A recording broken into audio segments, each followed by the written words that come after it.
Yo, Carlos. Woo, looking fly, son. Baker's Blue X. All of it. This look fun. Stay off the candy, bitch. Hey, be nice to the talent, man. Yo, aren't you Clutch's sister? Nothing gold could stay, huh? Baker snatched his blues back? Ah, those blues are the best. Shut it, bitch. Yellow man, that's my bad. Yo, I ain't with that. Oh, with that, the King's party's gonna be off the hook. Shut it, bitch. From now on, when Baker makes $1, however or wherever, I'm gonna take it from him. Word to your mother. And our yellows? Duh, you gotta push them pills harder, dog. Box the candy man out. Good luck with that. Bitch, shut the hell up. I have no idea what's going on.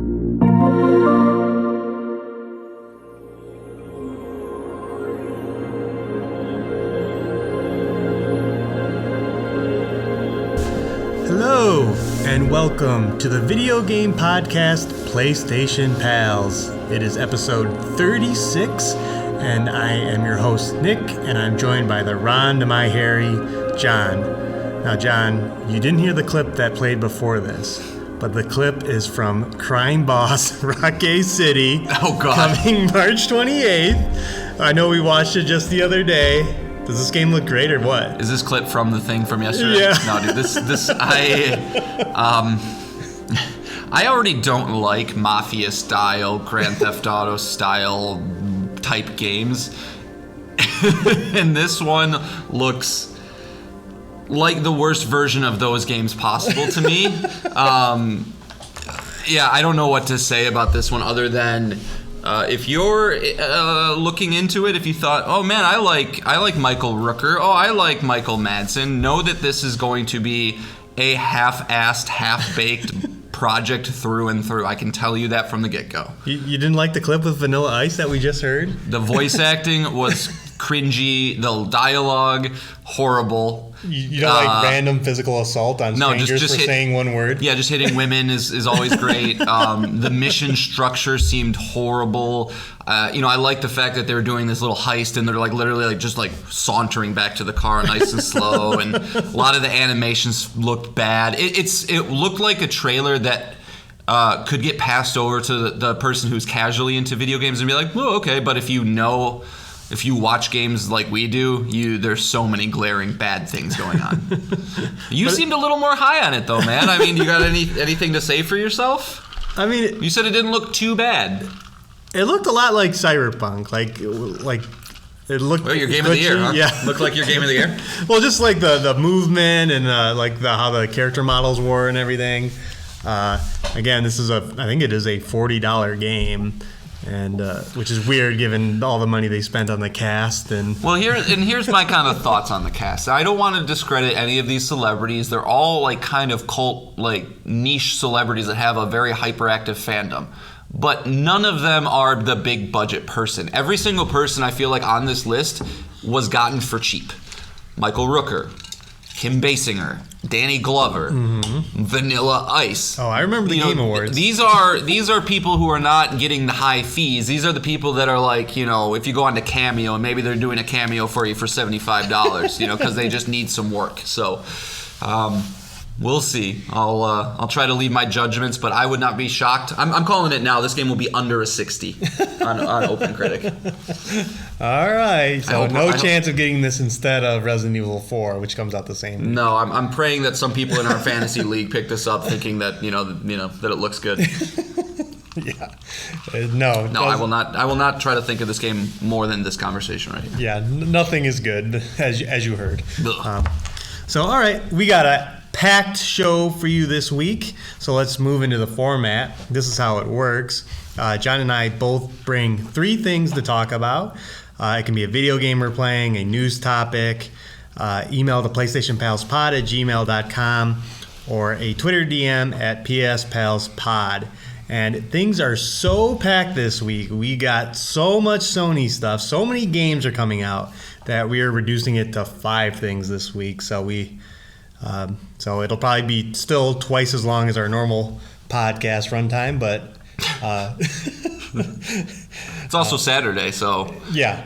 we get a little extra free time. Yeah, exactly. So we're gonna use that extra time to pad out some of these topics, which are getting much bigger. But John, kick things off with our very first thing.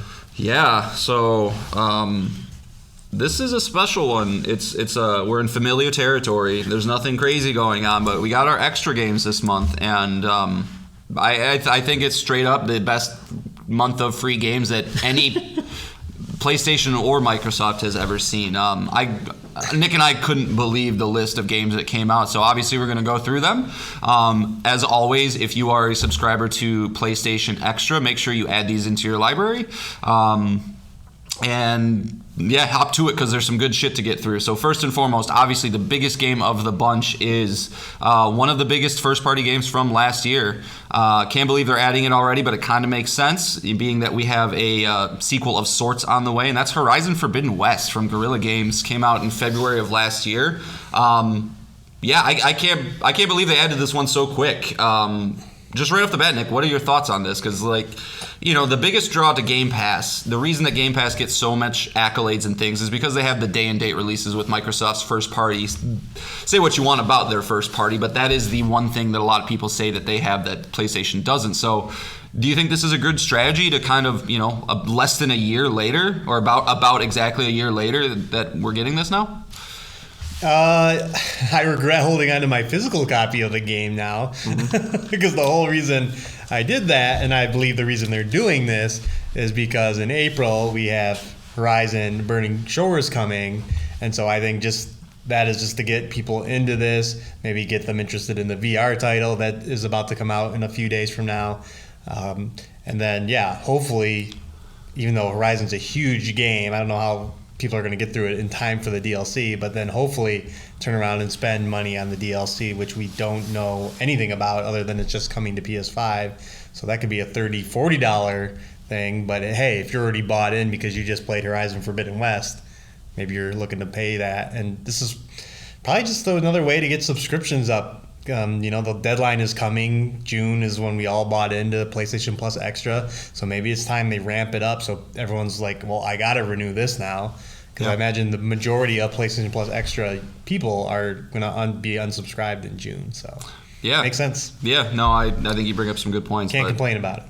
No, I mean, and Horizon, I would say arguably right now is Sony's number one IP that they seem to be pushing almost more than anything. Obviously we have a huge Last of Us show right now, but there's not all of this has been confirmed, but there's rumors that there's five different Horizon games into development right now. Obviously they're going to be working on a show. They love their cross synergy thing that they have going on right now, as we saw with the increase of sales of the Last of Us game on the back of the show. So it's awesome either way. And the first game is free as well on the service. So if you haven't played these games, make sure you do it. But to continue on here, we are also getting another really big game, and even more recent than Horizon. We're getting The Quarry from Supermassive Games.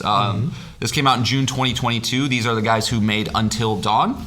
It's your choose your own adventure narrative horror game. If you're familiar with any of the Supermassive Games, the Dark Pictures anthology, or really they're kind of similar to Quantic Dream games too. You're basically just living out a story, kind of making some choices along the way. But I know, Nick, you like this game a good amount, right? I talked about it on this show in one of our very first podcasts. It's great. It's a much better, consistent story than I thought Until Dawn was. I thought the performances were all very good. Now I'm forgetting the actress's name, but I brought her to the best, one of the best characters in our end of the year discussion. I don't remember her name either, because she wasn't Brenda Song, right? That was one of the main. No. The main girl. Yeah, she was like the one from the beginning. Yeah, she's in the prologue. Yeah, I don't know either. Yeah. I have a memory of a goldfish. Yeah. So you like The Quarry more than Until Dawn, would you say? I did, yeah. Okay. Very much so. Okay. Yeah. I liked Until Dawn a little bit more, but I think horror lends itself very well to this genre. So check that out if you're into narrative games. And then we'll go through these a little bit faster because, as Nick said in the beginning of the show, there is a lot to get through here. So we're getting the 2017 release from Capcom, Resident Evil 7. Fantastic horror game if you're into that kind of stuff. Obviously, this is probably getting released because Resident Evil 4 is coming out soon. So we can obviously see the plan in place here. And it's getting removed from the PlayStation Plus collection. Fair point. You got to the PS5. Fair point. And one thing to keep note of this is only a PS4 version, but there is a free PS5 upgrade to Resident Evil 7. So it's not native to PS5, but just make sure you look for that. And then additionally here we got Outriders from People Can Fly, came out in April 2021. That is coming to PS4 and PS5. Standard cover third-person shooter. I played it. It's okay. Scarlet Nexus from Bandai Namco came out in June 2021, PS4 and PS5. Nick, you got anything to say about that one? I know you checked out the demo, but I never played it. Yeah, I checked out the demo and I thought it was very good. I know the game kind of was middling reviews, mid-70s, but I had fun with the brief time I played it. Now, if you expand that over 50 hours, I can't speak to that. Yeah. But again, it has a demo, so or you just try the game now. Try the full game. You don't have to try the demo. But it looks cool. The art style is great, and the ability to call in your companions to do combo moves is fun. And I had a good time in the demo. For two things about this game. One, really cool enemy design. They're all like flowers and weird things, which is kind of unique. And two, it's very, very anime. So as you go on in the story, know that there are tropes and things there that if you can stand those or not. So I'm glad you missed it, Nick, because I know how you feel about that. And then from Gearbox, September 2019 release, Borderlands 3. Really big franchise, really big game. I'm sure if you're listening to this show, you kind of know what that franchise is all about. But, if you got some buddies, you like teaming up, collecting some loot, that's a great one. Just know that the main story and the antagonists are some of the most annoying characters I've ever come across in video games. So take that with a grain of salt. Then we got, again, from Bandai Namco, February 2015 release, so an older game here, Tekken 7. Again, Tekken 8's coming out soon, so, why not? And then Ace Combat 7, another game from Bandai Namco, Earth Defense Force 5, and then a trio of games from Tokyo RPG Factory, which is it's a team that I believe is owned by Square Enix, whose initial initiative was to kind of make some old school JRPG games, a la the old Final Fantasy games, Chrono Trigger, things like that. So this team definitely took that type of game to heart and tried to modernize it a little bit. So you have their first release, which was I Am Setsuna, Lost Sphere, and then Oninaki. So if you're into old school RPG games, those are great. And then last year, kind of a hidden gem, I think, and I might even check this out myself. I don't know a ton about it, but it seems that a lot of people like it who played it, and that's called The Forgotten City, which is coming to PS4 and PS5. This is from developer Modern Storyteller, and it's currently sitting at an 84 on OpenCritic. So from what I understand about this game, it's narrative puzzle is kind of like how I would describe it, where you're kind of, I think, jumping back and forth between two worlds and kind of manipulating the environment to get through the story, but might be something to at least worth check out if you're into those kind of games. So that's what we got for the extra tier. And then lastly, we get a couple premium games. And, if the extra tier was the best extra tier, this is probably also the best premium tier that we've gotten yet. And leading it off, we have the game that probably has more requests than anything else I've really seen along the internet, and that's The Legend of Dragoon, which is a PS1 JRPG classic. Never played it, but everybody who's into JRPGs, they put it right there with Final Fantasy VII, right there with Chrono Trigger and things like that from that era. So, whether that's nostalgia for you or you are into those kind of games, might not be worth passing, or might not be, might want to check it out. And I believe it's getting trophy support. It does have trophy support, yep. So Dragoon, and then the next one right here, Wild Arms 2, those are both having trophy support. And it seems like Sony's kind of just, if they're not ready on the front end, they're kind of being selective on maybe putting the trophy support into bigger games. So there might be, an initiative on the back end here to kind of continue to add it. But as of right now, I believe it's just Legend of Dragoon and Wild Arms 2 that are getting that from this month at least. And then additionally, we have Harvest Moon Back to Nature and the Destroy All Humans PS4 edition. And that's our packed month, Nick. I think there's something again for everybody.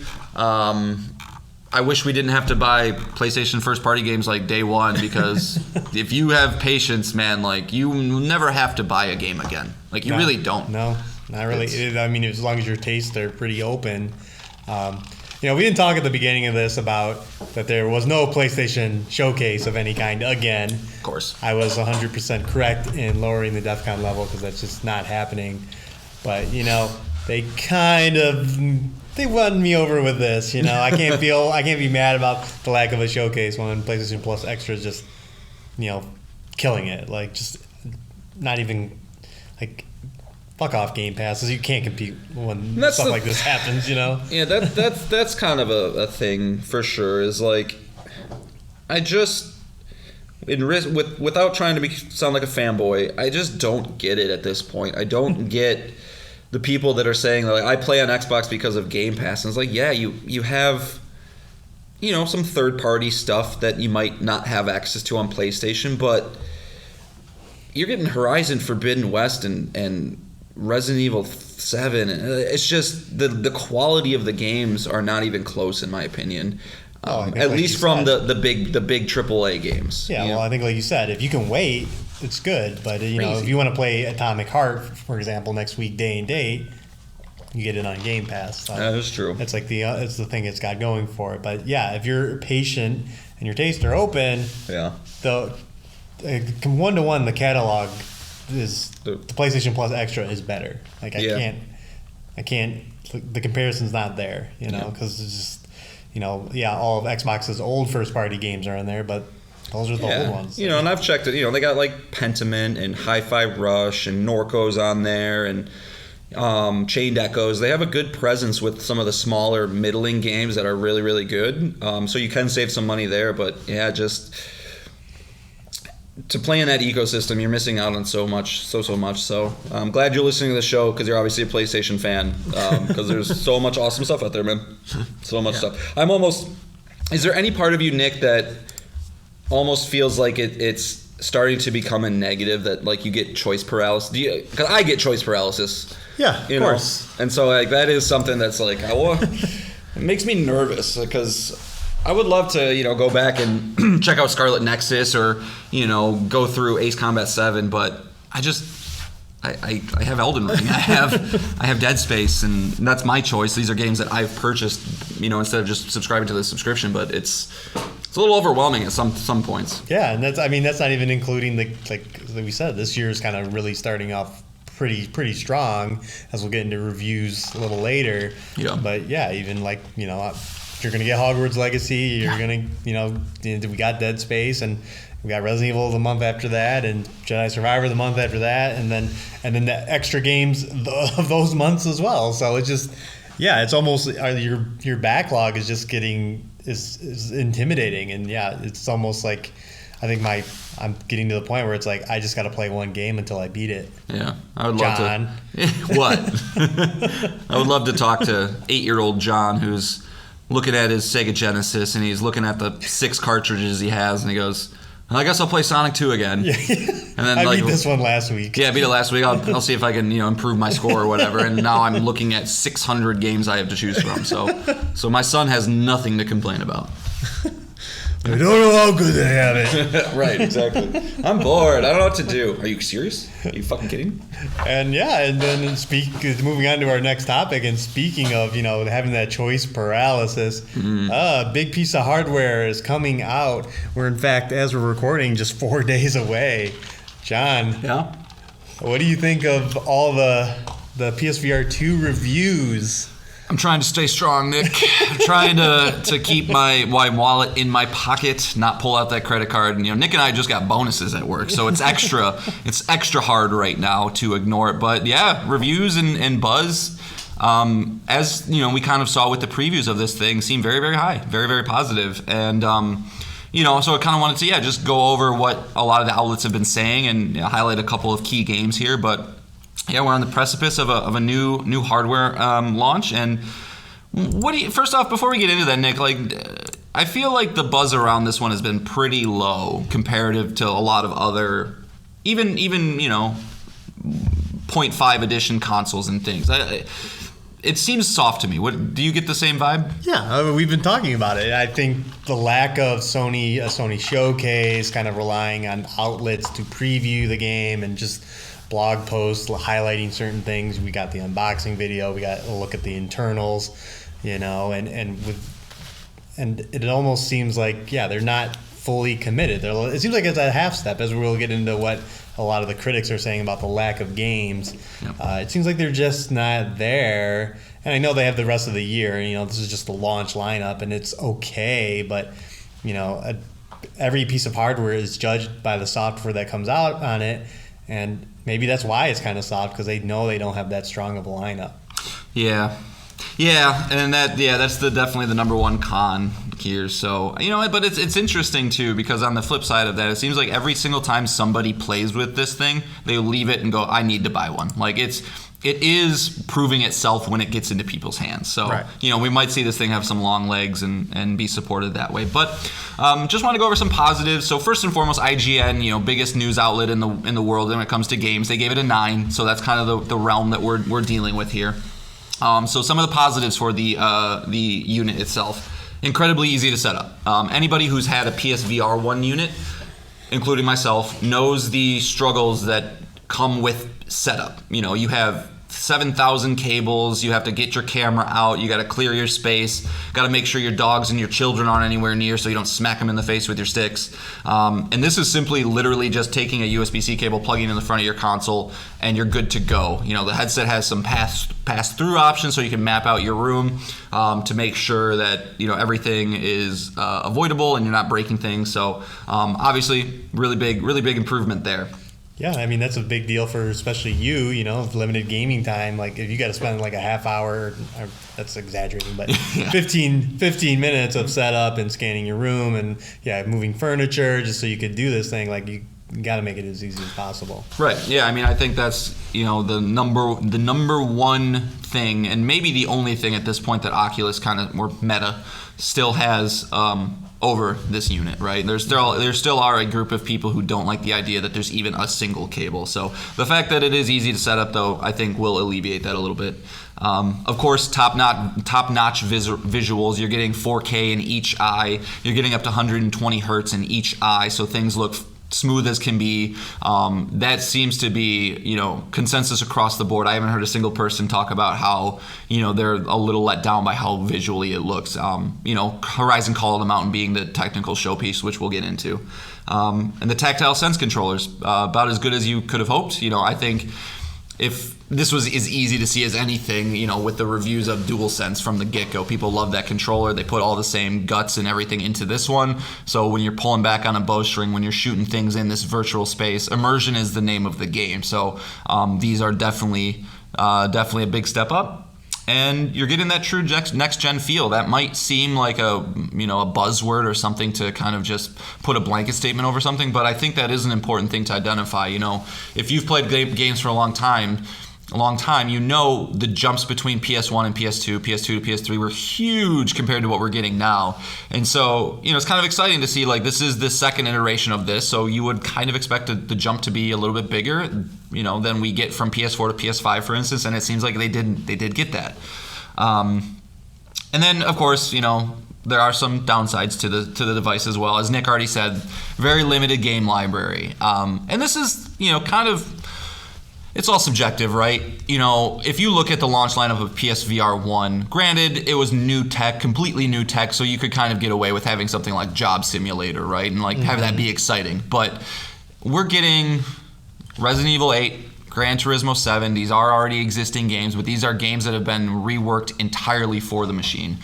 You're getting Horizon Call of the Mountain. You're getting a Star Wars game. So there are things to be had there. I just think, I think Half-Life Alyx is still that one hanging chad that people can't let go of and are waiting to see Sony strike a deal with Valve to get that game onto the platform. And the other one being an Astrobot game. I think those are kind of the two pieces that are missing, where if they were there, nobody would have a single thing to complain about with this device.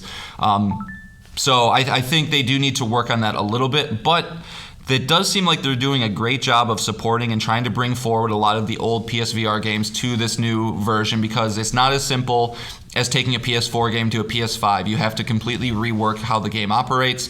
PSVR 1 used a camera, this one doesn't. It's not the same tech. So it does seem like they're doing a pretty decent job, though, bringing a lot of that stuff forward to make sure that people have the games to keep them involved with the platform. But that's just it. They need to show us. Sony's own track record has kind of shown them not supporting their peripheral initiatives very well. PSP, they supported pretty well, and it sold 80 million units.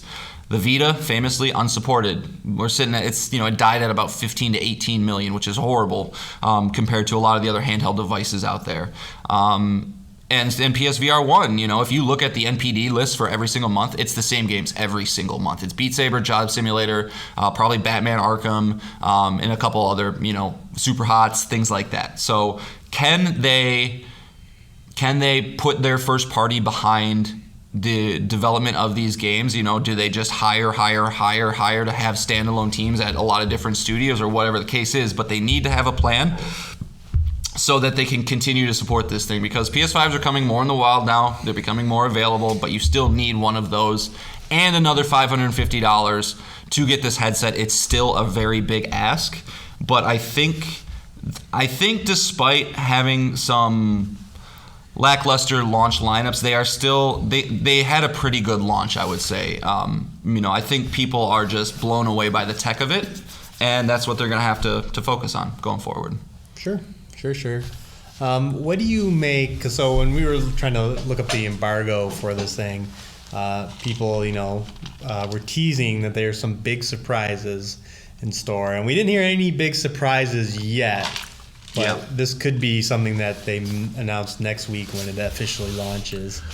Yeah, you actually had a really good point when you brought that up, that I wonder if maybe they would have a pack-in Astrobot Rescue mission in there, much like they did with Astrobot on the PS5, which, as if you're frequent any subreddit anywhere, you're going to hear 1,000 times how good that game is. So, why not do the same type of deal here to get people involved with not only the machine itself, but maybe get them in love with this new franchise, this new character. I can't remember where I saw it. I think I saw it yesterday as well. There was another person that was just I've been playing around with the VR headset, and or is VR without parole, where they basically said hey, they're not done. There's still stuff coming. The PSVR 2 game announcements keep rolling in. Stay tuned next week for even more. Anyone complaining about the lineup, clearly in caps, has never been around for a VR launch before. So yeah, I'm going to guess that, like I kind of just said, they're just really, really having an initiative to keep bringing a lot of things forward. And I would hope that maybe they just end whatever their announcement schedule is with hey, and we are working on a new Astrobot game. Let us know that you guys are working on one. Team Asobi, obviously made the PS5 pack-in, but it was a 4-hour game. They've been pretty quiet since Astrobot Rescue. So it's about time for them to show something, but I also kind of think that would just be saved for whatever their next big thing is, not just a random announcement. Sure, yeah. Yeah, I mean, again, it's early in the year. If they can continue to put games into this, and we get another 3 to 4 big games this year, and PlayStation Plus Extra starts rolling in a lot of these games, so you're not fully eating that $550 plus all the games you have to buy. If you knew hey, I bought this and I get 5 games and extra right off the bat to check out, it's only up from here. And then what do they got next week to say about it will be interesting. I got a question for you, Nick. Sure. What's the next Sony first-party property that gets a VR game? Like Horizon. I asked you this question. Did you? Aha! Did I answer? I don't remember. Well, I didn't specify first party, but I asked you what game. Yeah, well, what first party? Yeah, or just any game could get the VR treatment and still fundamentally be the same game. And we kind of landed on racing games or first-person games are the obvious choices. Sure.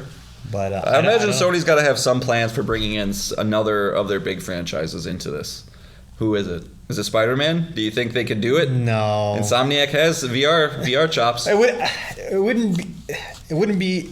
I mean, Insomniac's going to do a VR game, 100%. But I don't think it'd be like Spider-Man 2 releases on PS5 and also supports some kind of VR mode. I think there would be a separate much how Mary like Jane Horizon simulator. Right, like how Horizon Call of the Mountain is basically a climbing simulator with arena combat. It's not an open world. It's not. Yeah. Could they make a Spider-Man game where it's movement and there's some navigational challenges with some arena combat? I don't know. Yeah. Like I wonder what the next big one would be. I could see Infamous maybe, could roll into the if you can handle it and not throw up climbing buildings and stuff. I could see that working. I don't know. I imagine within the next year we'll get another.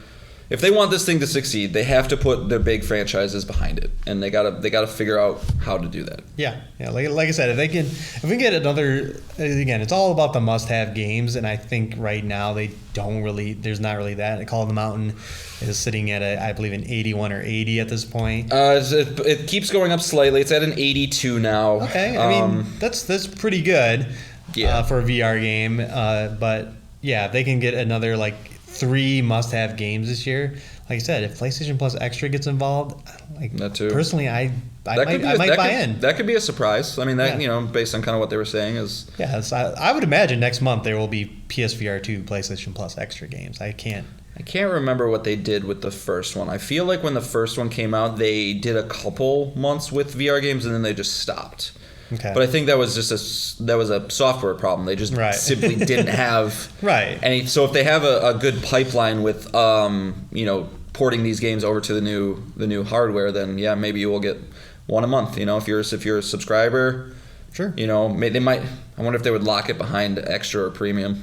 It's possible. Yeah. So I don't know. But needless to say, it seems like we got a pretty solid product on our hands. If you are a VR person, this seems to be the best one out there. I mean, the main comparison that it keeps getting compared to is the $1,500 Meta Pro. So they knocked it out of the park when it comes to the tech. The foveated rendering seems to be sweet. There's an Until Dawn game that tracks your blinking, and if you blink, then they throw a monster right in front of your face. So that's some cool shit. That's some shit that you can't do. We've never been able to do in video games, which is the magic of that platform. So okay.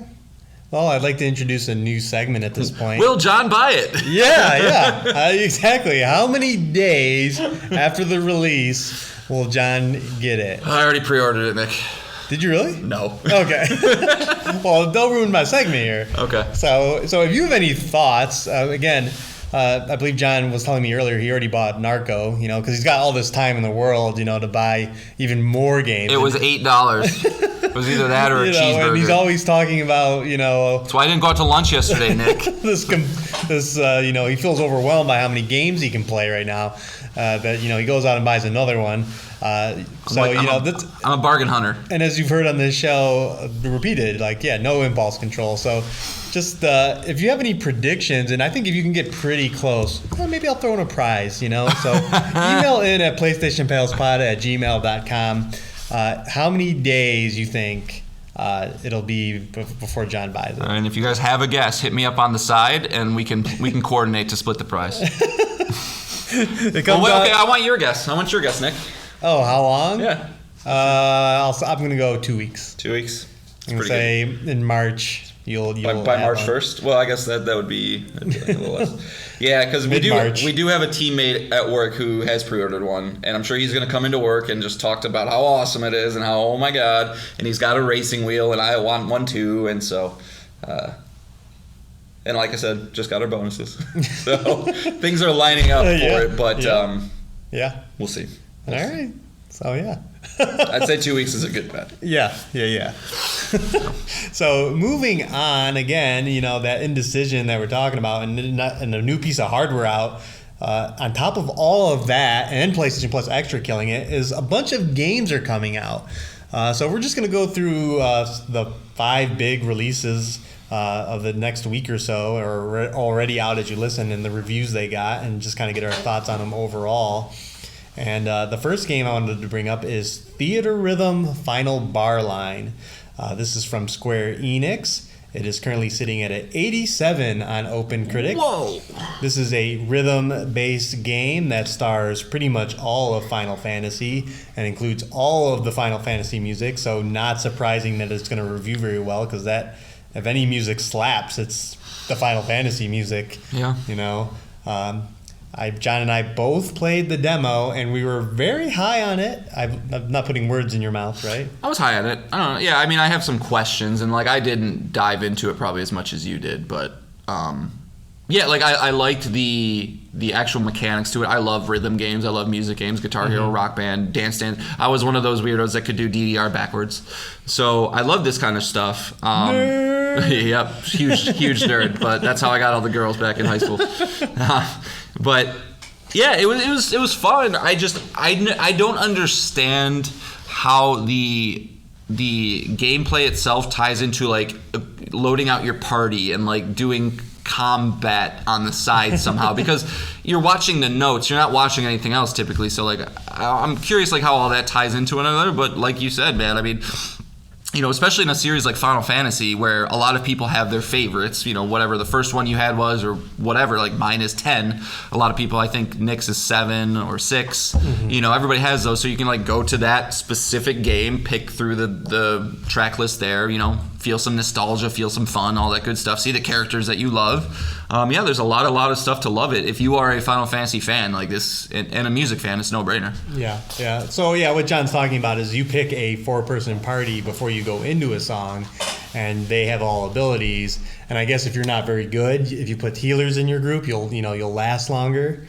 Or if there's a goal to like kill a boss within a certain amount of time, you know, you'll put a bunch of attackers in your party. Okay. And then as you complete songs, your party levels up and they unlock new abilities like any kind of Final Fantasy game.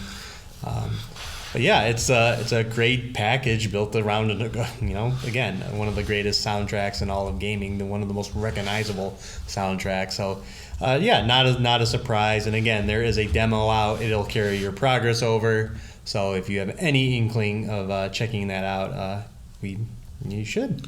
Yeah, dude. Nobuo Uematsu is a fucking legend. Yeah. Dude is a legend. So he's done every single Final Fantasy, right? Like, I'm pretty sure he's done all of them. Boy, you put me on the spot. I'm pretty sure. I'm reading right now that says, yeah, he just celebrated working with Square Enix for 35 years. So yeah, he's done quite a bit. Insanity. Yeah, so that is out now if you wanted the full game. And then out now as well is Wild Hearts. This is coming from Koei Tecmo Games and published by Electronic Arts. This is a Monster Hunter-like game sitting on an 80 on OpenCritic. And by Monster Hunter game, you just hunt giant beasts on the map. They're extended boss fights, essentially.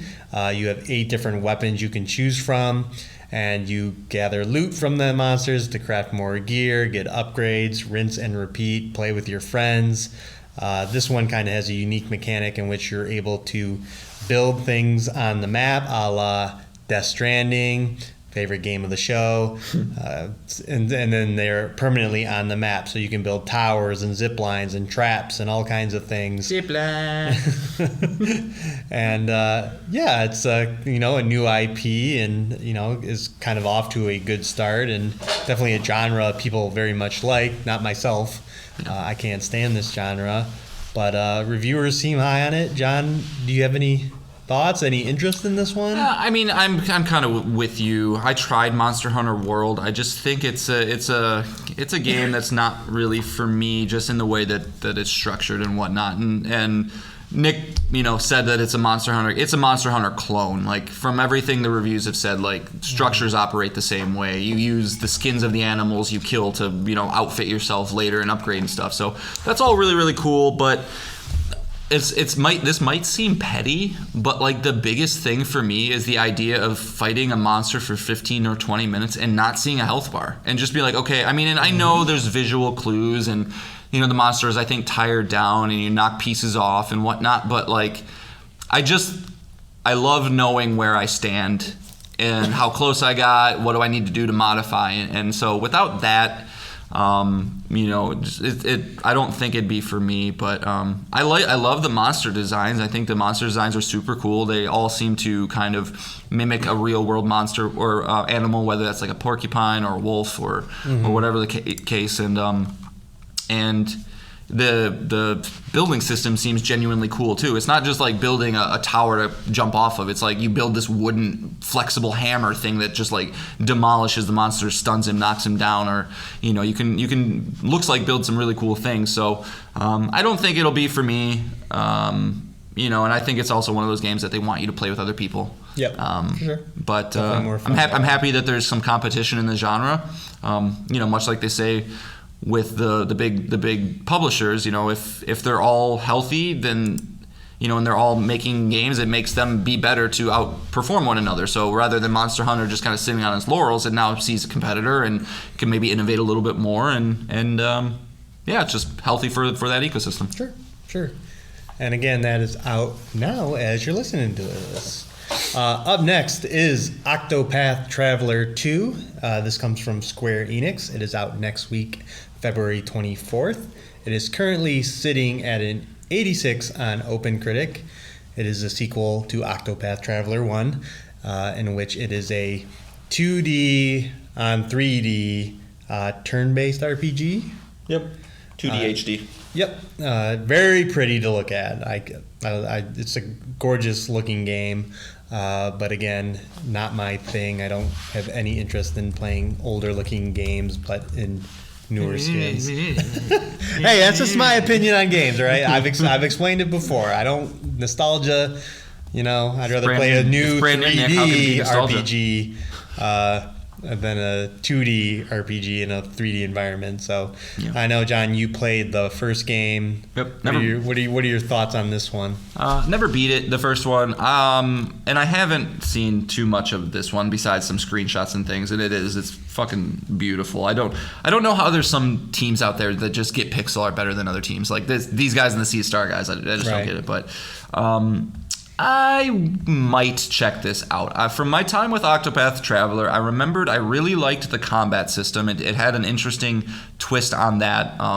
Brain of a goldfish. Can't remember exactly what it was. I would explain it poorly if I tried, so forgive me there. But I'm sure this is very similar in that. But what I remember not digging very much was the way that the story played out, where you kind of you pick a character to start the game off. And then you go through maybe an hour or two with that character, and then you switch, and then you do another character, and you do an hour or two, and then you switch, and you do another character. And then once you get through all the characters, then you can go back and you can do Act 2 with each of the characters, and they don't really interact with each other all that much. And so it was kind of, it was like there was these 8 mini stories that were a little watered down compared to something, that. And I'm sure once you get to the end of the game, it ties itself together pretty well. I don't doubt that. But for me to get through a 30 or 40 hour RPG, I needed a little bit more. And as much as I like to rag on Nick for the old school looking thing, there is something about that for me. I'm a little nervous about Sea of Stars for that exact reason, where it's like I get 3 or 4 hours into a game like that, I'm loving the art style, but then the art style wears off a little bit, and I get a little bit tired of doing the turn-based stuff, and then by hour 20, I'm just kind of a little exhausted of it. So I think that this would fall in that realm. You do have the backbone. I mean, this is probably a great backbone game. It probably is.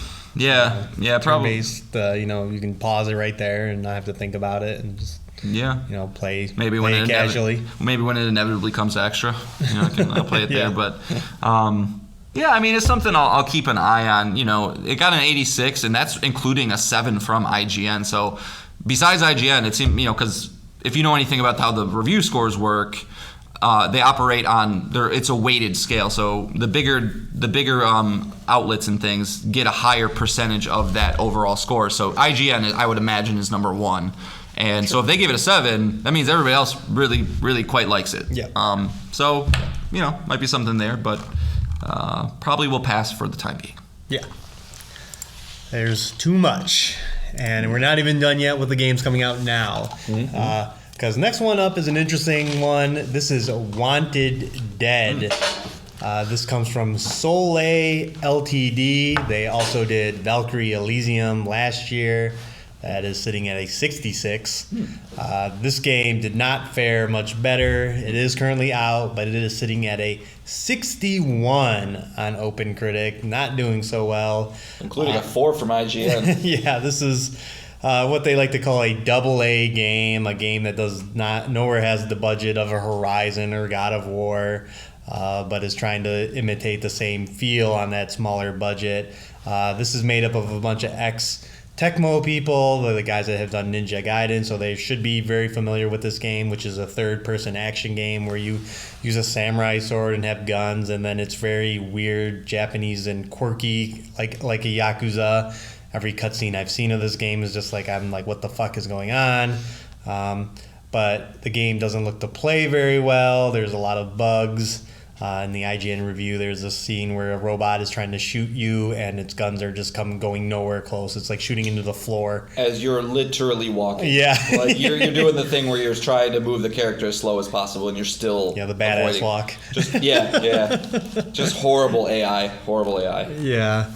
So, just a few quotes here. We got Molly Taylor from PC Gamer say Wanted Dead is an intentionally messy throwback, one that some people are going to adore, while others lament. All the AAA jank of a PlayStation 3 action game wrapped up in a janky 2023 modern gaming bow.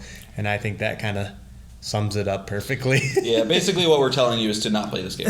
There's too much good shit out there to waste time with this. And I don't think any of you would, but Jake, sometimes you play, things, so don't play this one. Yeah, and it's a bummer.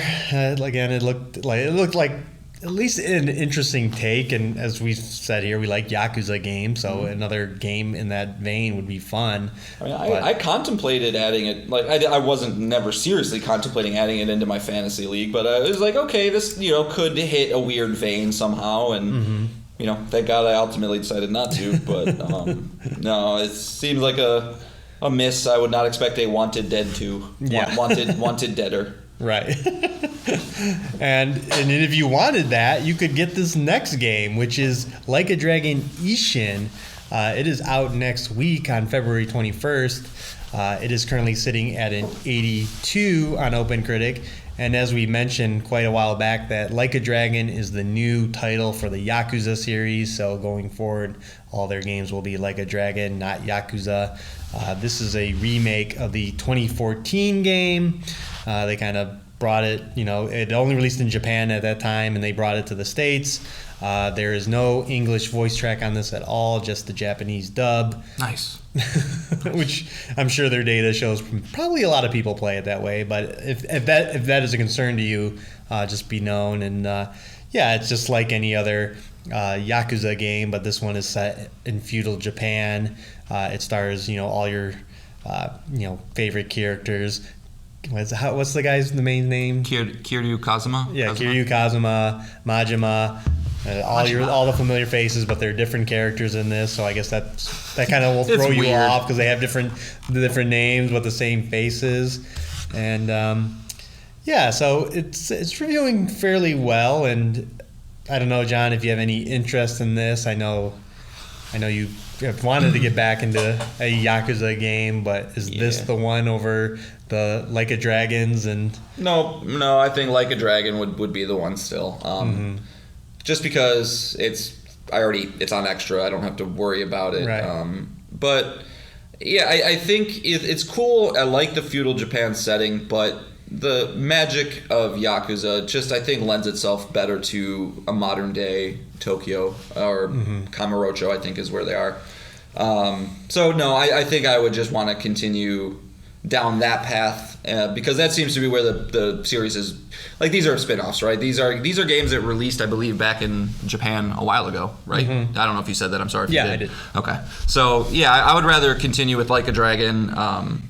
It's just Like a Dragon, right? Yakuza Like a Dragon. Yeah. I'm not okay. Yeah.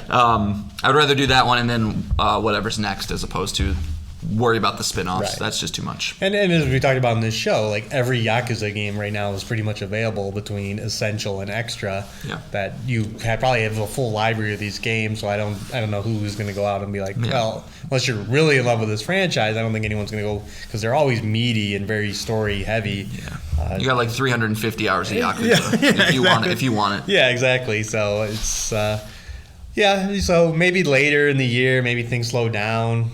Not likely, but maybe just like Yakuza Like a Dragon, maybe I'll just be like, oh yeah, I'll get this. And again, all those other Yakuza Like a Dragon games are on extra. I guarantee this game will be on for there sure. too. Well, and later this year, they're coming out with Like a Dragon, The Man Who Erased His Name. Yep. So like, plenty of Yakuza. That team does not.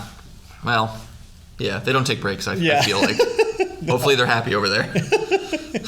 Yeah, they're a great studio, great games, but we're a little flush with their titles. So that is it. That is the 5 games that came out. Like as we mentioned, we've been review watching to see what these games would do, and really not outside of Wanted Dead, everything's doing pretty good. Yeah, Atomic Heart's the one I'm most curious about. I know on this podcast I put it on my most anticipated, and part of that reason was because I think it has amazing highs and could be amazing lows. Like, it just, is this a game where they've been very selective on the moments that they're showing us from it, or is this going to be as cool as it looks? Because there's some truly cool looking enemy designs, some truly cool looking things in that game, but will it be good? I don't know. Could be janky as hell. We'll see. Right. All right, so let's move on to the next topic, into the game I've been playing. We kind of touched briefly on it last week that I've been playing it, but I'm about 14 hours in now, and that's Hogwarts Legacy. I did finish Dead Space, and I did finish Marvel's Midnight Suns, so... Man, this guy beats games. Yeah, eventually I'll beat him, yeah. Nerd. So now I am head first into this game, and I want to start with a question with you, John. What is you like the Harry Potter universe, right? I do. What is it about it that you like? Just the sense of. I mean, it sounds like a cop-out answer, but it's just the way that they build that world is so magical. Like everything, like their attention to detail, and when you're walking through Hogwarts and you're seeing staircases shift and paintings move and food appear on the table, it has it taps into a part of your brain where it's like, I want to live the fantasy, like I want to have the magic, I want to be there, I want to be able to flick my wand and unlock doors, and it's kind of like just a child's fantasy. And granted, I'm the perfect age for it. I was 10 when the first book came out, so yeah. I think that's it. Yeah, I think it's always been a franchise that's done a good job of being the in-between between like dark fantasy and fairy tales. Mm-hmm. And it's kind of like as the books go on, it moves from the fairy tale, that sense of wonder, the sense of crazy mystical beast and crazy magic, and then getting into the kind of more of that dark fantasy that you get, the bad things happening to people and dark spells and dark magic, and yeah, it always does a great job of that. And I think that at its key is what's so fucking awesome about Hogwarts Legacy. I'm actually kind of a little bit in love with this game. And as you mentioned, a big part of that is Hogwarts itself. You get pretty much free access to it, and it is intimidating. That place has so many winding stairs, as you mentioned, stairs that just come out of nowhere, hidden compartments. The paintings are moving. There's students just everywhere performing magic to, kind of like incidental scenes where a kid blows up his hat so big it covers up his whole body. There's this ghost running around Peeves, and that just, plays tricks on the kids, and you just go to witness that. And, instruments are playing by themselves. Statues are turning around to look at you. It really captures that what you just mentioned, that magic of what Hogwarts is. That being said, about 10 hours in, you get your broomstick, and no doubt about it, this is another open world game to a T. And specifically the Assassin's Creed formula for open world games. The map is going to be filled with collectibles, filled with little puzzles, filled with little mini games, dungeons, and the map is gigantic. The game does a good job of easing you into Hogwarts and then easing you to the nearby town of Hogsmeade, and you kind of do a little exploring in between the Forbidden Woods and all that. But the second you get your broom and they're like, oh, go to this spot, and you're like, well, let me pull back the map. A little more. Oh. And then when you go to fly to that objective and you're like, oh, fuck, objective here, objective here, Yeah. objective here, objective here. It's crazy, and I just want to definitely get that out there that, you know, if your open world games or you got fatigue on, this is just another one. To that point, it is wrapped again in that Harry Potter universe. So there's something definitely new and refreshing to it. And as you mentioned, John, just the fact that anything can happen because we got magic involved and creatures can look like anything. That really drives you and really keeps you going. Yeah, I've heard this is one of those squirrel kind of games where you just like are going on your main mission. You have a checkpoint, and you're like, "Well, I'm gonna get distracted 17 times before I get there." I've heard this is one of those. Yeah, and you'll do that kind of stuff, and you'll be like, "This is like Assassin's Creed," and then you'll come up on like a bandit camp, and you'll clear it out just like an Assassin's Creed or a Shadow of Mordor. You know, there's all kinds of things like that. But again, it is set in this Harry Potter universe, and it is so good. I know, you keep talking about wanting to watch these movies again. Yeah, it really gets you in the mood, you know. And it's got just a great cast of characters. All the teachers have been excellent. I've been blown away by their performances and their quirkiness, and they're all different from one another. And then just the random students that you run into, even the little side quests that you do. I kind of early on have a kind of like a partner in crime, Sebastian, and he kind of shares a secret with you that is actually another student's secret, and that student finds that out, and he confronted me on it, and I never felt so bad.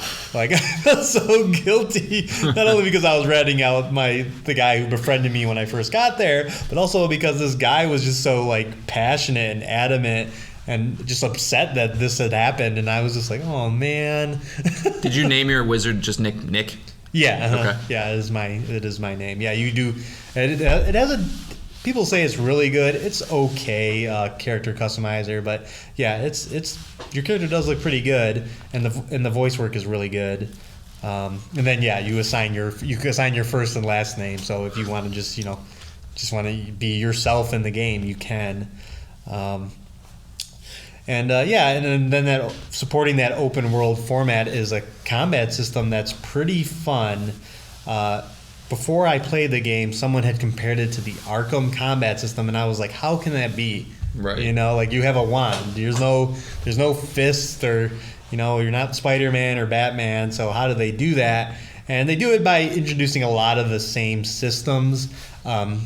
In Spider-Man or Batman, you get that little signal over your head, and that's when you hit the counter button, right? When you hit that triangle, and it's the same button in this and the same thing. Like you kind of have like a sixth sense what it'd be when you're about to get spellcasted, and if you time it right, you'll deflect the magic and you can cast Stupefy on the person.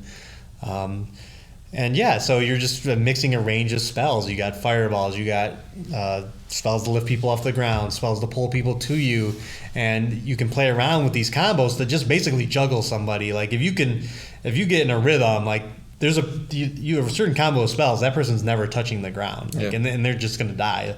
So that's kind of been how I've been playing it, is just super comboing one wizard while hitting triangle when I can to counter, and then if there are like most games, attacks that you cannot counter, and then I'm just rolling at that time. But yeah, and when you get in that rhythm, and there are obviously enemies weak to certain magic, or enemies not weak to magic at all, and you kind of have to wait for openings. That the combat is actually really, really fun.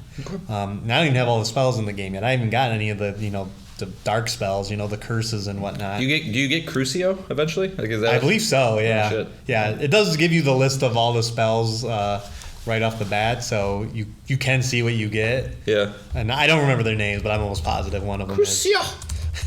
is.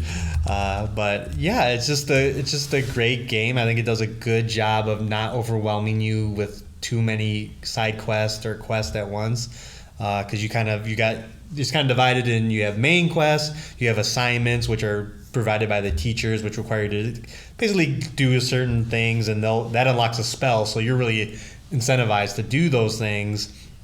And then the students themselves give you a side quest, and those are entirely optional. But outside of the open world, where it is overwhelming because there's all these kind of trials and dungeons and just camps and whatnot. At least the main focus of the game, like that quest book that you have, is never just like I love Cyberpunk, but Jesus Christ, like you would drive through areas and you just fill up your quest log, like call this person, go see this person, go do that.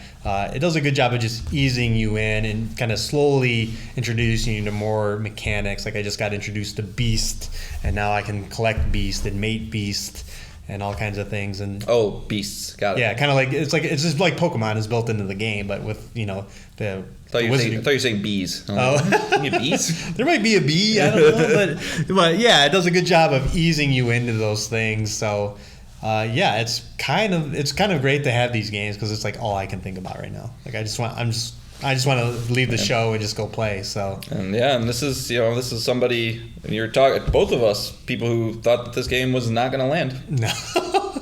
No. And we were wrong. Yeah, Avalanche really pulled it out, man. So they I don't think anybody will underestimate them ever again. No, and I 100% bet that this game will get a sequel. I don't know if it was today or yesterday, they said that there are currently no DLC plans for this game, and a lot of people just think it's like because they just greenlit 2. Like, right. All right, they'll just go work on 2. Yeah. We want another 20 million seller. Yeah, and I think that's smart. I do as too. we talked about with Assassin's Creed Valhalla, which is an 80-hour game on top of just the main story, and then you're gonna throw 5-6 DLC packs.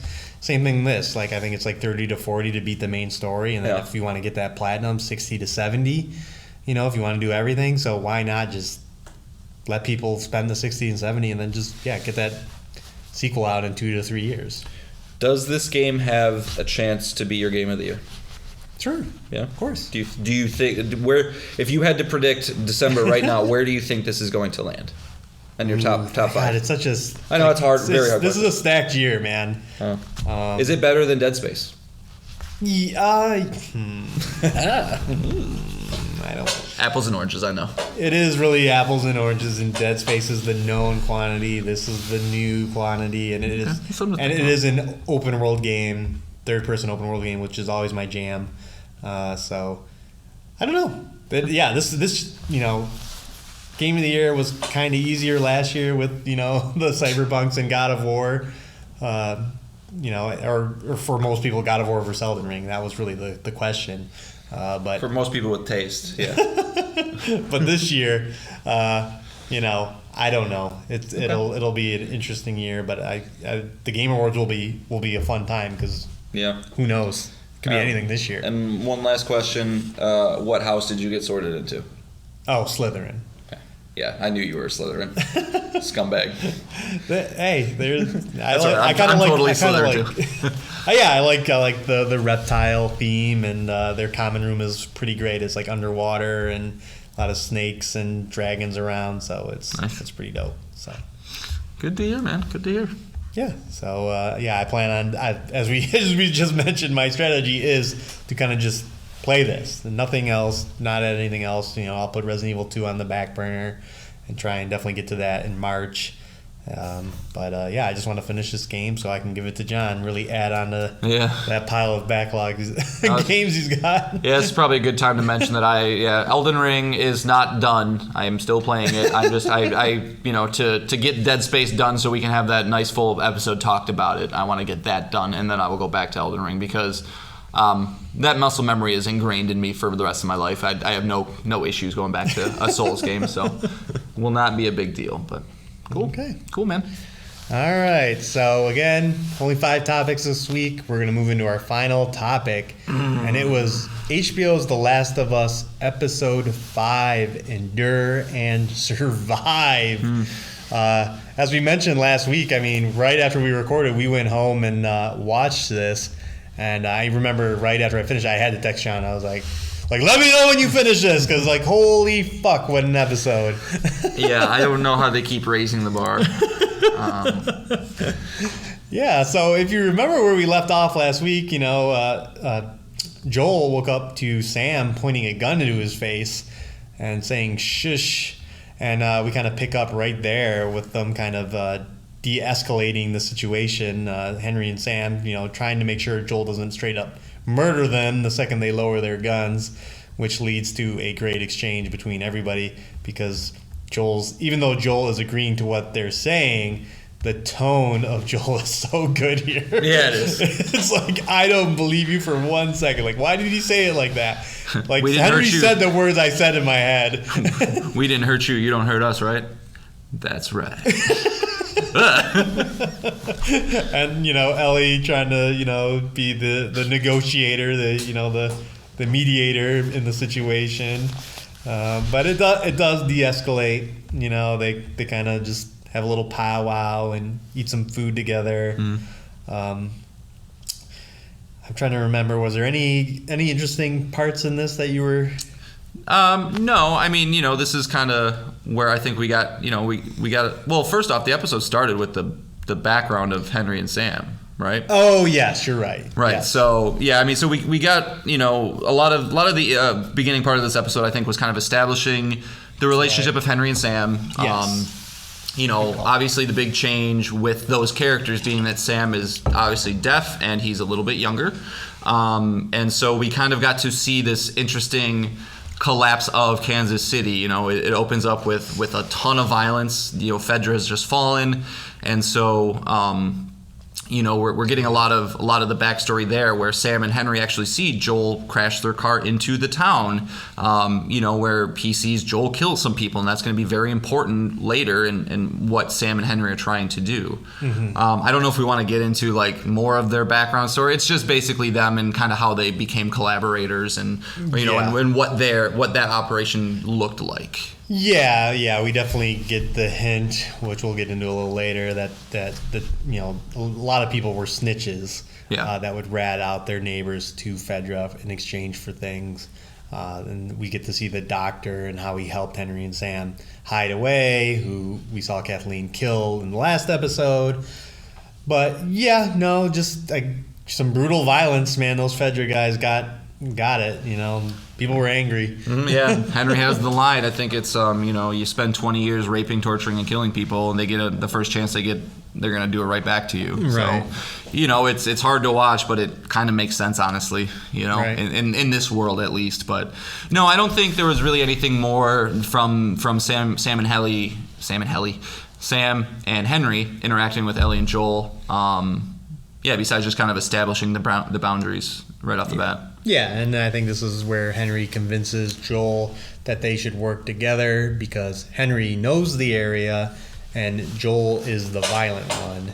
And this is where Henry admits that like the most violent thing he's ever done is point a unloaded gun at you, mm-hmm. at Joel and Ellie. So, and there's a lot of parallels here. Henry's not his dad, but it's his brother. And there's kind of, but he acts like his dad. He's taking care of him. He's providing for him. He has, just like Joel, has to be brutally honest with Sam. When Sam asks about where's the doctor, and he's like, yeah, he's probably dead. Mm-hmm. Just being honest. To protect them. Protectors, yep, that's what they are. Yeah. So we get into a scene from the game in which they have to go through tunnels to get to the other side of town. Now, this kind of the order of things is a lot different, but the tunnel is there. The tunnel is the same tunnel from the game. We get kind of like a makeshift school underground. We get a nod to Ish, right? Ish, sorry. Yeah, I mean, this is probably, it's the most famous note series from the game. It might honestly be the most famous note series of any game ever. Like, there's very few times I can think of somebody being like, did you get these collectibles to just get the story and nothing else? Like, just make sure you see these because it's a story worth hearing. And so, you can't really tell that story in the show. It's easy to do in the game when you can just have collectibles and you can have page after page, you get 12 pages written down, you get a story. Can't do that in the show. So the way that they decided to do it is really, go hard with this idea of these people who went underground to get away from the infected. They established early in the episode that Fedra, the one good thing that Fedra did in this town was that they drove the clickers underground. Good call. But while everybody thinks that the clickers are just underground in these tunnels, Henry knows. I always could mix those two up.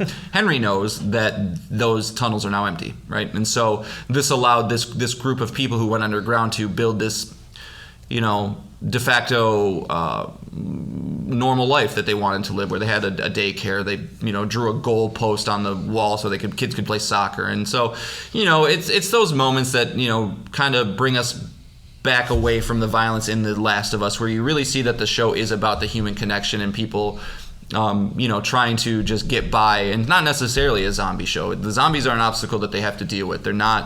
It's not what the show's about, and this is one of those moments that I think kind of shows that off pretty well. Yeah, you get kind of Sam and Ellie being kids, playing with the goal, bonding over the comic book series that is in the game as well, and that's where the endure and survive comes from, because it's a cheesy line in the comic book.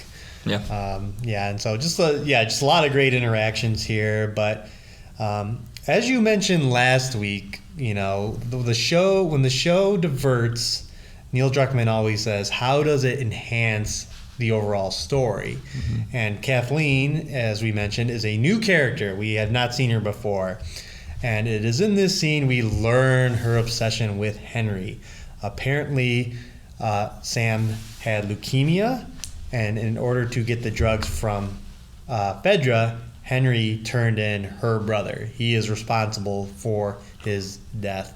So that is a very, very, very good reason. Well, and her brother being the leader of the resistance at that time, they said, oh, you want something big, this medicine? Then you got to give us something big, this person.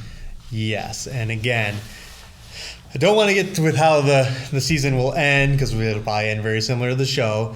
But again, another reason we know Joel is going to change his mind at a critical point in this story. And it's, again, just like Bill and Frank, and now what Henry did. Henry did something that he agrees is very horrible. Yeah, he says he's the bad guy. Yeah, in order to save Sam. Like, he'll make any sacrifices necessary in order to make sure Sam survives. When Henry was calling himself the bad guy, were you sitting on the couch and be like, no, you're not the bad guy? Because I was like, you're not the bad guy. It's fine. It's fine. You did it out of love. Yeah.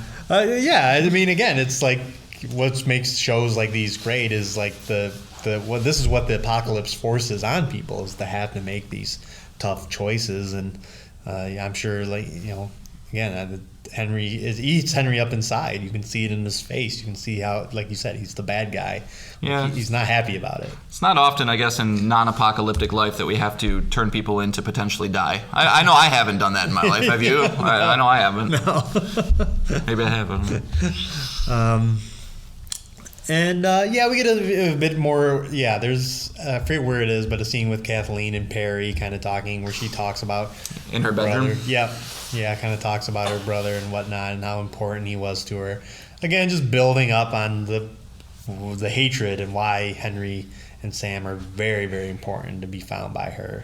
And this was a good scene too, because as we've already understood as the viewer that Kathleen is inherently the bad guy, right? We know that she is not somebody to root for, but she really lays it out pretty bluntly here that even her brother wants her to forgive Henry. She doesn't have that in her, though. He was good. She's not. He can forgive. She can't. Yeah. And so it's just another little moment to to kind of show how heartless she is. And it's just interesting because, and I believe Craig even said this in his podcast, Craig Mazin, the writer of the show, that, they had Melanie Linsky specifically in mind because she gives off this vibe of a school teacher who's just, murdering people ruthlessly. And so it's like this weird juxtaposition. And so, it was a good scene to get a little bit more texture out of her. Yeah, I mean, again, a favorite show of ours, Breaking Bad, is always great when characters cannot help themselves. Kathleen can be the bigger person and just be like, we won. Yeah. Henry and Sam, they'll probably die out there anyway. I'll just leave it be. But as we'll learn a little bit later, she just cannot help herself. So that's not going to end well for her. So they get through the tunnel. They come out on the other side, and they are instantly fired upon by a sniper hiding in a house. Loved this scene. Loved it. Very, very video game scene here that we're about to describe, because this is this happens in the game. Yeah, the moment I saw that house at the end of the street, I'm like, this is the thing. And I don't think you see that before they get shot at. So obviously we knew they were already getting shot at. But I was like, they recreated that street to look just like it does in the game. Yeah, and that's something you learn in the podcast is that whole street is from scratch. Built. Yeah. It's built. I think they said it's an eighth of a mile. They just brought in a shitload of contractors, a shitload of anybody under the sun that they could to get this thing built, and they did it in about a month. Yeah, which is pretty impressive. Yeah, all for what, 15 minutes maybe. Yep. It's getting a little more clear why they say this has a bigger budget than Game of Thrones did. But as we'll get into, a very, very good 15 minutes. Yes. And just some great, I love more and more when we get to see how Joel he's a veteran. He's experienced, he knows that they're being fired on, but he also knows this guy sucks. Yep. Like anybody else, they'd probably be dead because he got the opening shot on them. Yep. So of course he's just Ellie doesn't want him to go, but he's explaining why he can go because this guy's a shit shot. He's dark and he has shit aim. Nobody's killing me. Yeah. So he goes and sneaks off and sneaks into the house and gets the jump on the sniper, who turns out to be an 80-year-old man. Yeah. Just hanging there, and you kind of get this heartbreaking scene where Joel kind of just says, "Hey, give me the gun. You hang out here for an hour, and we'll be gone, and you can live. Please don't do this." Mm-hmm. And you kind of feel for the guy because he looks very sad. And he's 80 years old, which means, he had a 60 good years of, a peaceful, normal life. 60 years of listening to Metallica and drinking Miller Lights. This sucks for him now. Yeah, and so, he turns the fire, so Joel ends up having to kill him. And this is where we learn that the sniper is on the radio, Kathleen's on the other end, and they are coming. It's coming down. It's about to go down. And we get another great video game scene as Kathleen rolls up with her convoy, including a giant truck, and Joel has to what's the big sniper movie? American Sniper? No, in World War II. Enemy at the Gates? Yeah, Enemy at the Gates. Okay. He has to be a super sniper because this truck is barreling down on Ellie and Henry and Sam, and they got to get out of there. And Joel does it, man. He snipes the driver. The driver drives off, and it blows up a house. Yeah. But there are a lot of them, and Kathleen's there, Perry's there. And they just want Henry to come out. I love this because we're in uncharted territory as the viewers of the people who played the game. So this is one of those stereotypical moments of how the fuck do they get out of this? Right. Like Nick said, there's 25 cars, 75 people, automatic machine guns, and there's 4 of them with nothing. So what can possibly happen? And we don't know because this didn't happen in the game. So it's super exciting. Right. And would you predict, I guess they kind of teased last week with the caving in building that looked like it was just breathing, that we get a scene where the vehicle that exploded in the house is sucked into the ground. And, horrifying sounds coming from that hole as... I don't know, dozens of clickers run out of the hole. Oh, I think it's more than dozens. Yeah. Followed up by the big boy. If you played the game, you know this guy, the bloater. There he is. Just climbing out of there. This scene was so fantastically done. I think I legitimately jumped out of my seat, and I had to rewatch the clickers emerging from the ground at least 5 times just because it was so effective. The way that they poured out of that hole wasn't just scary. It was terrifying. They're crawling and clambering over each other, and it was just so well done. And obviously knowing that it's on HBO, I should have expected this level, but I just didn't. And to see it all play out and the chaos that ensued was just awesome. And then even with the way that the bloater comes out of the ground, right? You got the fire in the background. It's kind of in this slow motion, moment. And And then you get to see him come out of the ground, right? And he kind of locks eyes with Perry and Kathleen. Perry tells Kathleen to run away, and she's like, I don't want to do it. No, go, I got this. And I don't know, Perry Matt lasts, 5 seconds? he's just firing at this guy not even feeling it, and just runs over to Perry. And another great moment in the show that is an ode to the game is he kills Perry, much like you get a glimpse of in the game of how he kills Joel, right? Where he kind of grabs him by the chest and then uses his other arm on his head and just pops his head off. Yep. You see that in the game very, very little, where you just start to see the beginning of Joel's skin stretch, and it's like almost more unnerving that way. But just a nice little touch there. Yeah, and it was just enough out of shot, just blurry enough. Like you knew what was happening, but it wasn't too much. And it's just pure chaos at this point. Ellie's running through the crowd, and Joel's just doing his best to keep her covered. She climbs into this vehicle, and even worse than the bloater is this clicker that is definitely a little girl. She's very acrobatic. Yeah. The way she moves is something out of The Exorcist. Yeah. I think she was a contortionist, I think. So the most flexible of people. So she's just flipping over everything, as creepy as you can. But I wonder if this is if there is a Last of Us 3, if we're going to see a child clicker, if that's going to be a new enemy variant. Of course it is. Based on this, just because you heard a lot of people talk about that kid. Yeah, it was very, very effective. Of course, Ellie does get away, not surprising. Do you think that kid was from Ish's school? Yeah. If I was to guess, Fedra's push probably is the thing that fucked that situation up. That's true. And then while they assumed that they're all gone, they just left, they were just somewhere else, just waiting, and it's as it was teased last episode, and then they finally hit again, they've explained in the lore of the show is that the clickers are connected, so all they have to do is hit a patch of the fungus and alert all of them, and that's exactly what it looked like. Well, not to mention that clickers are auditory, and so if you have these 30 large vehicles barreling down the road, that's gonna draw attention. Yeah, followed by a large car explosion. Yeah.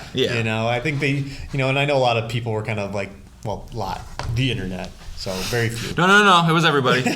We're poo-pooing the idea that why would there be so many right there, but again, they built up the in-show lore to seeing how that could happen. So Henry, Sam, and Ellie kind of get out of the chaos, but of course they're stopped by Kathleen because again she can't let it go, so she holds them at gunpoint. And our little contortionist clicker finds its way, and of course, not surprising. You knew it was going to happen. She dies. I love the way that clicker attacked her. She looked like she was punching faster than Floyd Mayweather. She was just just going crazy at her. That's exactly how a child would attack somebody like that. It's not. Yeah, I just loved it. Yeah, so it's just an overall, up there with a lot of great scenes, just pure chaos and amazingly shot, and just edge of your seat TV. Yeah, and this isn't even the finale of the episode. This is just kind of along the way. No, which again, as players of the game, we kind of know what's going to happen, but it does kind of play out a little differently with some interesting stuff. Everyone's kind of relaxing. Sam and Ellie are in a room together, and Henry and Joel are hanging out, and Henry's saying hey, we should just keep this going, let's just go, make a good team, and we can help each other out. And the kids obviously like each other. Yep, and the kids are getting along, and I forget what is the message Sam says. Are you still inside? So as you as the night progresses, you get a lot more focus on Ellie and Sam, right? And they're first off just reading a comic book together, but Sam is obviously not into it. He's still disturbed by something, and he writes on his little notepad, do you think when you're infected, is it still you on the inside? Something very close to that. Yeah. Which I think took Ellie back a little bit, right? She's like, why are you asking me this? Right. And then he, in a major change from the game, he shows Ellie he got bit. right? And there was a moment in the chaos where Henry and Sam are underneath the car and there's clickers, like, so I would imagine that's when it happened. And Ellie, you know, being the bright, you know, she's a kid, she's still a little naive. She's, well, don't worry, I have medicine. My blood is medicine. Look at my bite. Like, it's all good. Here, like, see what happened to me? The same thing's gonna happen to you. I'm gonna take my blood, I'm gonna cut my hand in true movie ways across the palm, because that's the only thing you can cut, way you can cut your hands in movies. And I'm just gonna give you my blood and everything will be fine. And I don't know about you, Nick, was there any point where you thought, yeah, this is gonna work? No, I don't think so. Because I didn't.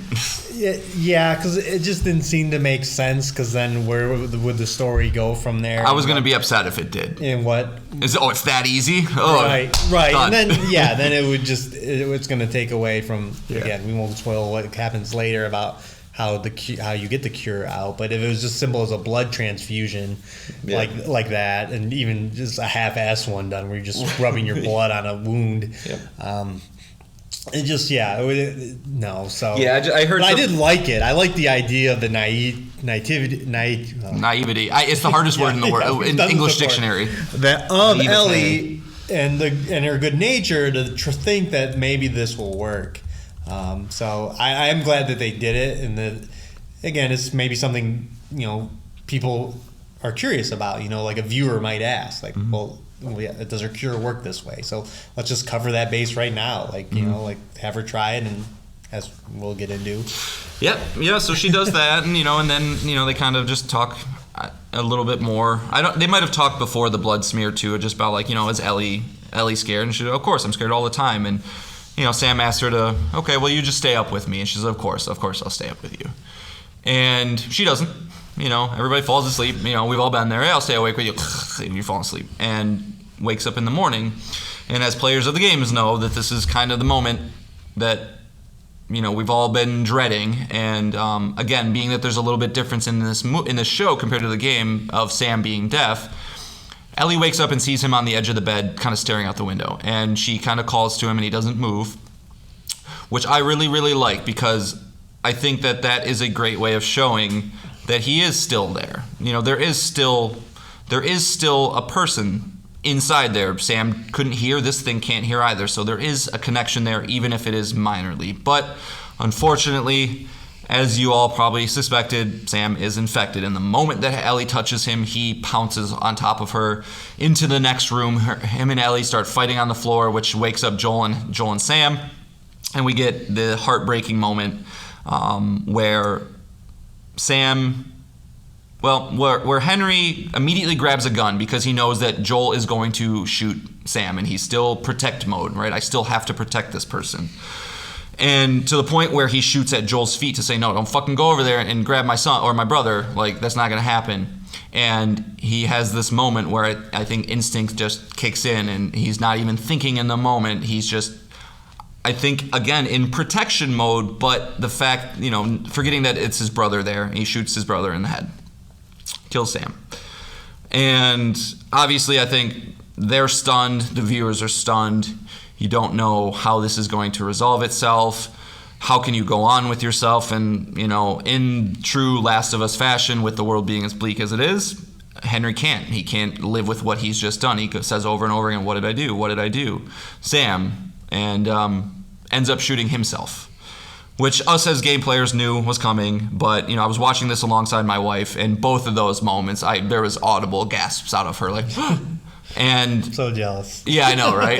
And, so obviously the effect was there, but incredible moment. So sad, but, it just shows the impermanence of this world, that, people come and go, and it's so hard to build a relationship with anybody of any import, because shit just gets fucked in one way or another. And one thing I really want to highlight about this scene is, if you ever watch this scene again, I want you guys to pay attention to Ellie. The moment that Henry shoots himself in the head, she gives off this gasp or this audible thing that is just, it's heartbreaking, terrifying. It's such an amazing little noise that she makes, where I think she won me over with her characterization of Ellie here, because she just truly understands how this person would feel in this moment. I think Ellie kind of blames herself for everything. You know, she finally found somebody that she can protect in Sam. She failed him. And, you know, because she failed him, she failed Henry. Henry kills himself because of that. So I think she's feeling some blame here. But there was a lot of different moments that I kind of started to go back and think of with Bella, where there is that moment when her and Joel are kind of talking, and Joel wants to go get the sniper, and Joel tells her, like, I'm going to go get him. And she goes, what? And you can really feel the panic in her voice of the one thing she's afraid of that she writes down and tells Sam is, I'm afraid of being left alone. You can really start to see that with every little interaction where, like, okay, I don't have Joel with me. I don't have somebody with me to watch me. I'm still a kid. I need somebody to watch me, even if I want to portray myself as this crazy, crazy badass. And I just think you really, really get that from her in that moment. Yeah. And again, I think again, what they know the second game is in mind. So I think, you know, planting those seeds, those breadcrumbs, you know, is very good. And then just also, again, this is, as we saw with Bill and Frank, like when these people take these role of protectors, and, you know, in Bill's case, he was going to lose the person he was protecting. He just said, he took the same path as Henry, you know, without the person to protect, I have no reason to live anymore. Like, my time on this earth is over. Well, and Kathleen does have that line when they're all hiding behind the car, you know, right before the clickers burst out, and says, you know, where Henry's like, you don't understand. She's like, no, I do understand. He has leukemia. He was going to die, but kids die all the time. Is he worth saving everything for? And the answer to that, to Henry, is yes. And the answer to that, to Bill, was yes. And that's just something that Kathleen does not understand and never will understand, because she is not a protector in that moment. She's protecting herself. She's not protecting somebody else. And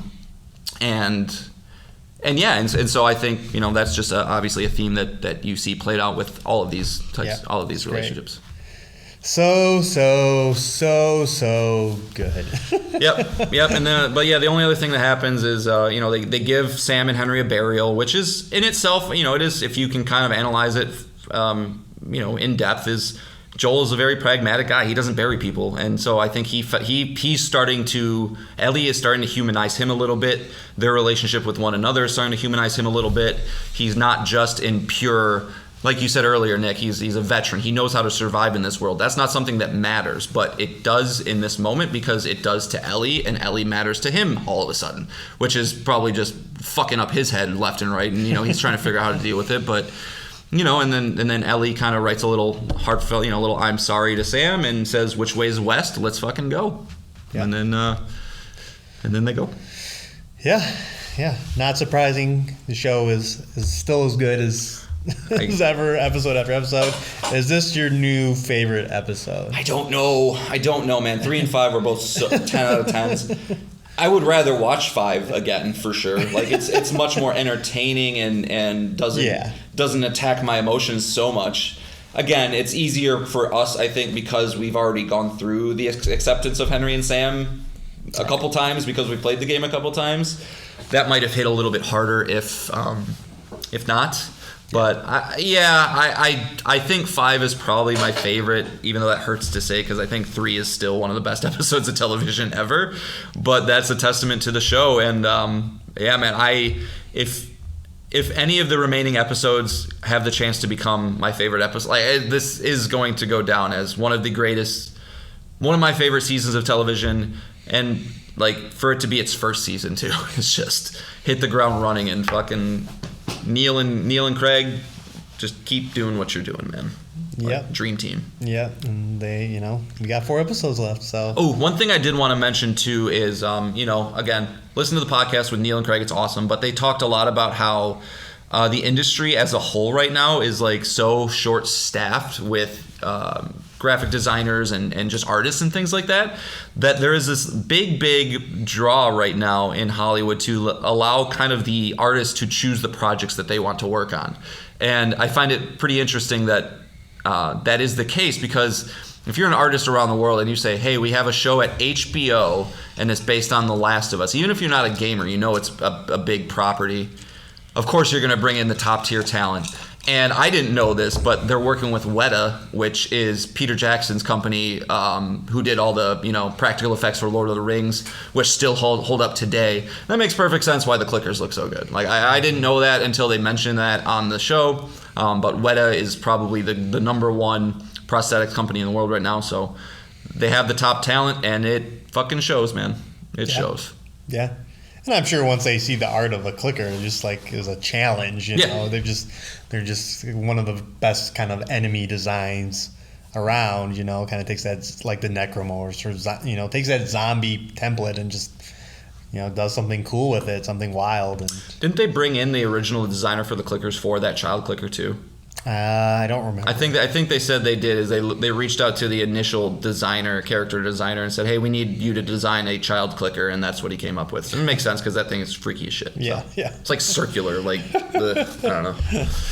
All right. Well, that is 5 things. John, do we have anything to tease for next week?